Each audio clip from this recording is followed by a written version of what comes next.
Welcome friends, this is Atanu Chaudhary of SureSolve. Today in this first part, we'll solve the first 5 questions of SSC CGL solution set 74 on Algebra 16 from SureSolve.com. Let's solve the first problem. Question 1 is, if A is to B equal to 2 is to 3 and B is to C equal to 4 is to 5, find A square is to B square is to BC. Option A is 16 is to 36 is to 20. Option B, 4 is to 9 is to 45. Option C, 4 is to 36 is to 40. And option D, 16 is to 36 is to 45. Given is A is to B equal to 2 is to 3. Squaring both sides of the equation, we get A square is to B square equal to 4 is to 9. Also given B is to C equal to 4 is to 5.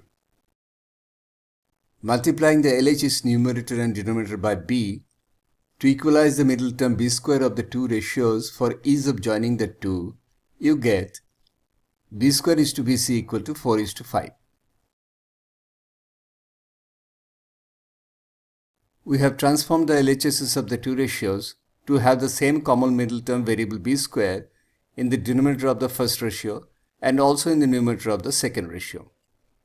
To join the two ratios, now we need to equalize the middle term values of variable B square of the RHSs to their LCM. 9 times 4 equal to 36. Accordingly, transforming the RHS of the first ratio to get 36 in the denominator, we have A square is to B square equal to 4 is to 9 equal to 16 is to 36.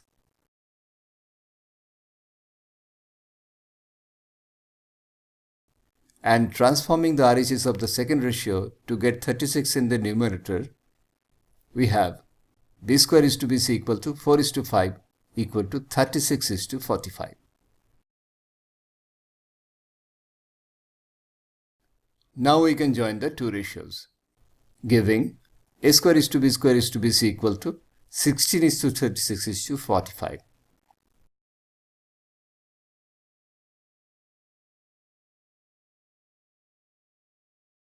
So answer is option D, 16 is to 36 is to 45. By right methods, the problem is not difficult at all. Let's solve the second problem. Question 2 is, if A plus B plus C equal to 4 root 3 and A square plus B square plus C square equal to 16, then the ratio of A is to B is to C is option A, 1 is to 2 is to root 3, option B, 1 is to 2 is to 3, option C, 1 is to 1 is to 1, and option D, none of these. To eliminate the third term and also to create A square plus B square plus C square, we must first square up the first given equation.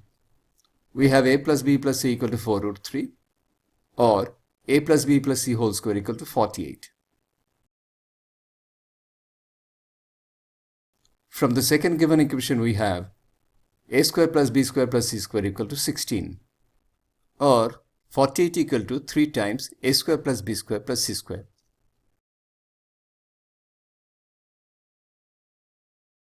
Equating the two, A plus B plus C whole square equal to 3 times A square plus B square plus C square.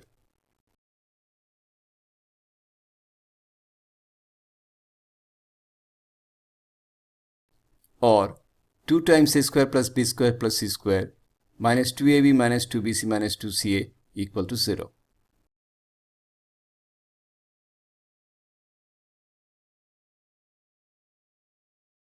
Collecting the like terms together, now you get A minus B whole square plus B minus C whole square plus C minus A whole square equal to 0.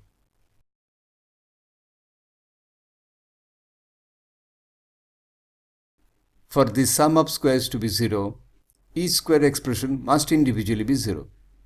So, A minus B whole square equal to B minus C whole square equal to C minus A whole square equal to 0.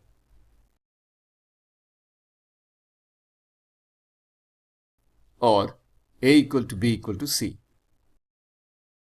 So, the required ratio is A is to B is to C equal to 1 is to 1 is to 1. Answer is Option C 1:1:1. The key turning point has been to eliminate 48 by equating its two expression values, and that gave us the critical required relation. Let's solve the next problem.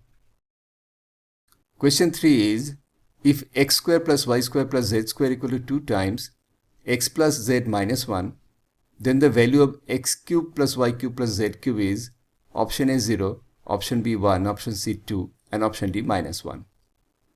The key pattern identified here is the possibility of transforming the given expression to the form of a sum of squares equal to 0, from which we will be able to find the values of x, y, and z directly. We have the given expression x square plus y square plus z square equal to 2 times x plus z minus 1. Rearranging and collecting the like terms, we have x minus 1 whole square plus y square plus z minus 1 whole square equal to 0.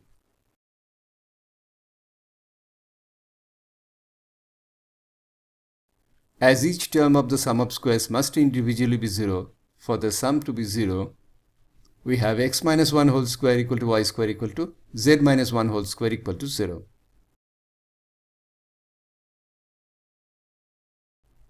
So x equal to 1, y equal to 0, and z equal to 1. And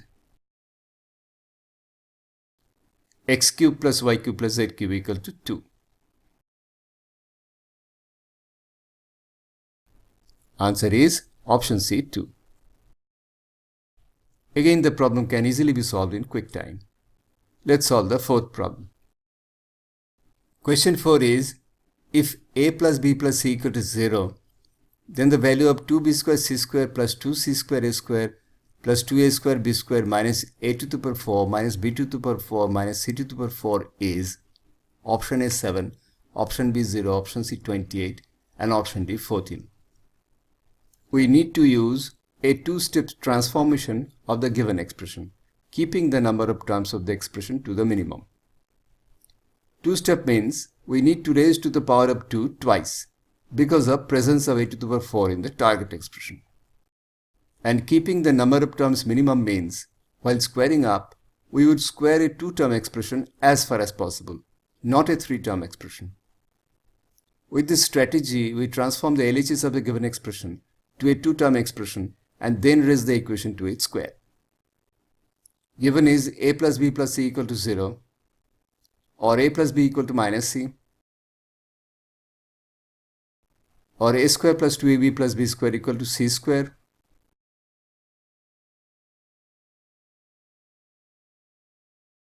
or a square plus b square minus c square equal to minus 2ab.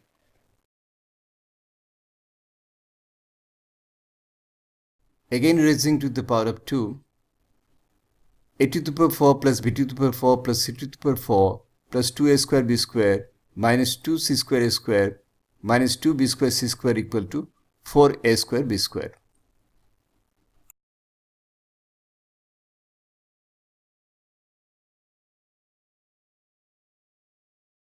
Or 2b square c square plus 2c square a square plus 2a square b square minus a to the power 4 minus b to the power 4 minus c to the power 4 equal to 0.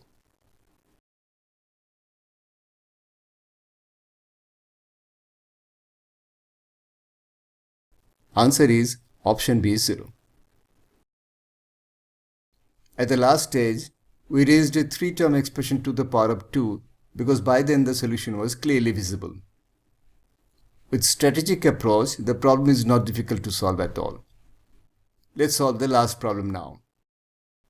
Question 5 is, if a by b equal to 2 by 3 and b by c equal to 4 by 5, then the value of the ratio a plus b divided by b plus c is option A 20 by 27, option B 8 by 6, option C 6 by 8, and option D 27 by 20. Recognizing a hint of componendo dividendo pattern in the target expression, we decide to manipulate the given expression to make this ready for applying adapted componendo dividendo. Just add 1 to both sides of the first given expression.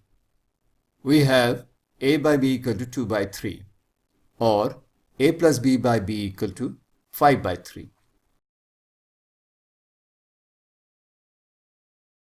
We need to invert the second given expression to bring b in the denominator so that in the final ratio it is cancelled out.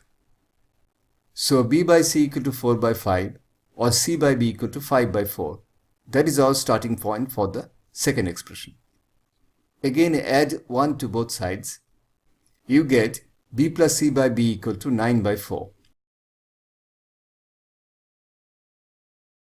Now you take the ratio of the two results and you have your solution in quick time. A plus b by b plus c equal to 20 by 27. Answer is option A, 20 by 27. Not only the possibility of component dividend was partially hidden, we needed to adopt the standard 3-step component dividend method also. In the second step, instead of subtracting 1, we added 1. To read the detailed solutions, refer to the corresponding article in our website suresolve.com. The link is in the description of this video. And for latest updates, subscribe to our channel. Thanks for watching.